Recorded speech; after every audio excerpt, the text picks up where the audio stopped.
आप सभी को प्यार भरा सादर प्रणाम। आज हम एक अद्भुत और प्रेरणादायक कहानी सुनाने वाले हैं जो हमारे पौराणिक इतिहास का एक अनमोल हिस्सा है।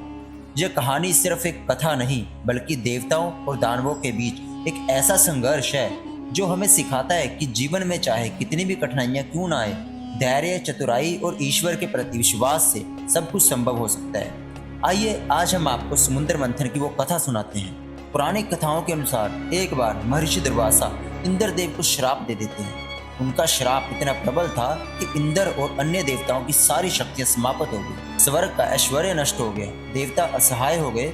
आप कल्पना कीजिए, देवताओं का वह दिव्य संसार जो शक्तिशाली और शांति में था अचानक शून्य हो गया। इस आपदा से घबराकर सभी देवता भगवान विष्णु के पास गए, जैसे एक बच्चा अपने माता पिता के पास मदद मांगने जाता है। भगवान विष्णु ने बड़ी गंभीरता से उनकी बात सुनी और कहा, समाधान तो है परंतु ये आसान नहीं होगा। समुद्र मंथन ही एकमात्र उपाय है जिससे अमृत की प्राप्ति होगी और तुम सब अपनी खोई हुई शक्ति को फिर से प्राप्त कर सकोगे। लेकिन याद रखो, ये मंथन सिर्फ देवताओं से नहीं हो सकेगा, दैत्यों की भी आवश्यकता होगी। भगवान विष्णु ने दैत्यों को अमृत का लालच दिया और दैत्य भी तैयार हो गए। ये कोई सामान्य मंथन नहीं था।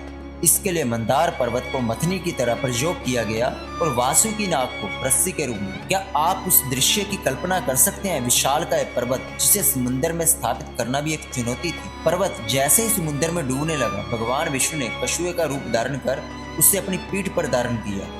यह दृश्य मानो सृष्टि की अद्भुत लीला थी, जहां भगवान स्वयं पर्वत का आधार बने और देवता दानव एक साथ मंथन करने लगे। जैसे जैसे मंथन आगे बढ़ता गया, एक एक करके अद्भुत रत्न समुद्र से प्रकट होने लगे। सबसे पहले निकला कालकूट विष। जब सभी ने इस भयंकर विष को देखा तो उनके हृदय भय से भर उठे। यह विष इतना प्रबल था कि पूरी सृष्टि को नष्ट कर सकता था। भगवान शिव ने उस विष को ग्रहण कर लिया और उनका कंठ नीला पड़ गया। यहीं से वे नीलकंठ कहलाए। भगवान शिव का यह त्याग हमें सिखाता है कि समाज के कल्याण के लिए त्याग आवश्यक होता है। उसके बाद समुद्र मंथन से 13 और दिव्य रत्न निकले, जिनमें से कामधेनु गाय, उच्चश्रवा घोड़ा, ऐरावत हाथी, कौस्तुभ मणि, देवी लक्ष्मी जैसी अनमोल धरोहरें थी। जब माता लक्ष्मी प्रकट हुई तो उनकी दिव्यता ने सभी को मोहित कर दिया। वह सभी के हृदय में स्थान पा सकती थी, लेकिन उन्होंने भगवान विष्णु को चुना, ये बताने के लिए कि सच्ची भक्ति और प्रेम का मार्ग ही ईश्वर की ओर ले जाता है। सबसे अंत में समुद्र से अमृत का कलश निकला। इसी अमृत के लिए देवता और दैत्य संघर्षरत थे। तभी भगवान विष्णु ने मोहिनी रूप धारण किया। उनकी मोहक छवि देखकर दैत्य मोहित हो गए और भगवान विष्णु ने चालाकी से अमृत देवताओं को पिला दिया। इससे देवताओं को अपनी खोई हुई शक्ति वापस मिल गई और वे अमर हो गए। यह कथा हमें सिखाती है कि विपरीत परिस्थितियों में भी धैर्य और बुद्धि से काम लिया जाए तो विजय निश्चित होती है। समुद्र मंथन की यह कथा हमें जीवन के संघर्षों में धैर्य, सहयोग और ईश्वर पर विश्वास रखने की शिक्षा देती है। इस अमर कथा में शक्ति, ज्ञान, त्याग और प्रेम के अद्भुत उदाहरण छिपे हैं।